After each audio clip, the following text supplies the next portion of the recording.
Hello beautiful, and thank you for clicking on today's video. So, as you can tell by the title, we are going to be talking about things that I've gained from minimalism.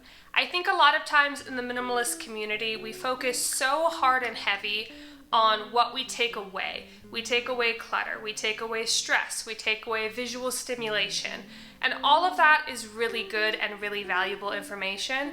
But today I wanted to focus on what I have brought into my life and what I have gained from living more minimally. Instagram and TikTok are going to be linked down below, and without further ado, let's go ahead and get started. So number one is probably no surprise if you're already living a more minimalist lifestyle, but I have gained so much time. I never really realized this before I was living more minimally, but the amount of time occupied by stuff is actually quite large. Taking care of stuff, dusting stuff, cleaning stuff, repairing stuff, guarding stuff, whatever it may be, stuff. And although there's still a little bit of that now, I still, clean my house and have to move stuff around to do it.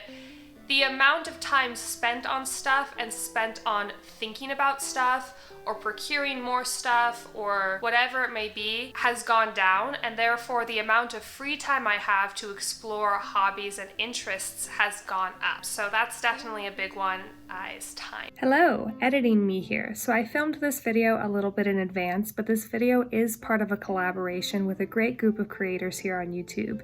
And we sort of aimed in creating this playlist to create tips and tricks and advice for anyone wanting to live more minimally.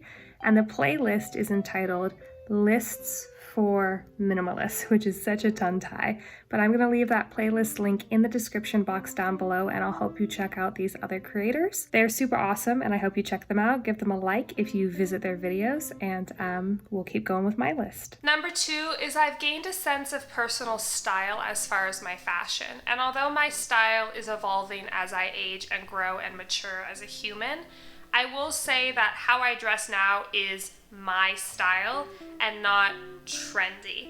I have always been really interested in fashion and putting myself together, and I do like the boost of confidence that comes when you have a really well put together outfit. I'm definitely not against fashion in that sense. I'm not the type of person that can wear just a black t-shirt every day and jeans and be, happy and comfortable. But what I will say is I very much used to chase trends. I used to chase patterns and styles, and I would buy a bunch of cheap, crummy, fast fashion that didn't last really beyond the trend cycle. And although I do still sometimes buy clothing that is less expensive, it is always in the realm of my personal style. And I think that as far as shopping, has saved me money. And it has also given me a sense of comfort because it makes it easier to shop. When you go into a store, you know what your style is, you know what you're looking for, you know what colors look good on you. And then if it's not there, you move on with your day. So that's definitely a big one for me. Number three, I have gained more calm energy inside my home, I think is the best way that I am choosing to describe this. And basically what I mean is, I used to live in a house that had a lot of collections. My mom collects antiques, she collects chickens, my dad collects pigs, whatever it may be. And these things bring them joy. So I'm never here to say get rid of things that bring you joy or happiness.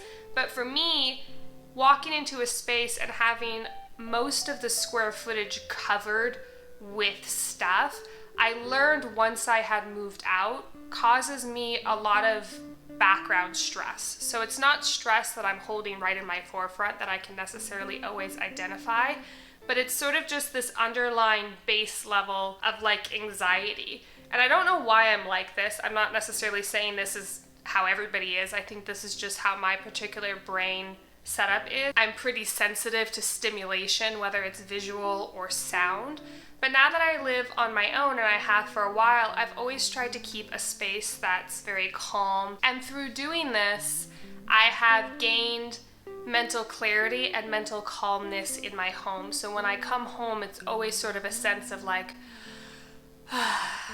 just because of the space that I've been able to build through living a more minimal life. So the next two are sort of intertwined together, and I don't entirely give them all to living more minimally, but living more minimally has certainly helped with these things happening. So number one is I have gained hobbies, and number two is I have gained more clarity with my mental health. And I'll sort of do a balancing act with trying to explain the both of these.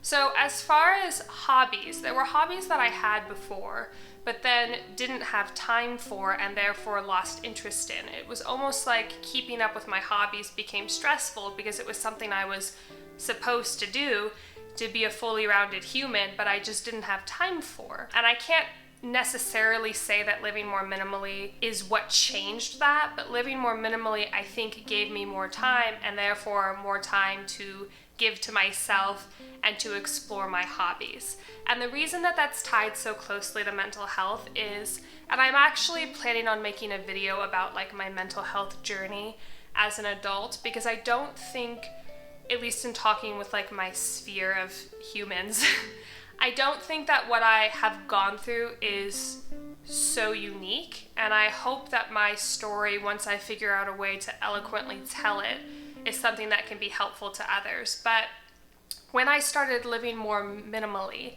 and I started having more mental clarity and having more time for myself and having more interest in hobbies, I also started noticing that my mental health needed more attention than I was giving it. So once I started, and I'm not like fully fixed, but once I started giving attention and time to myself and my mental health, I started enjoying my hobbies again in a way that I hadn't for a very long time. Again, time, money, I mean, these all are so intertwined to like my entire list. But I think the best and greatest thing that I've gained from minimalism is the clarity and self-confidence to aid my mind in any way that it needs. All right, you guys, so that's my 5. Those are the 5 things that came to mind first when I was thinking about what I have gained from minimalism. If you live a minimalist life, I'd love to hear what you have gained from living more minimally down in the description box down below. And if you're not living more minimally and you're here just for inspiration or just because you like my voice, that's okay too. Leave your thoughts and comments down below as well. Thanks so much for watching, and I'll see you in the next one. Bye.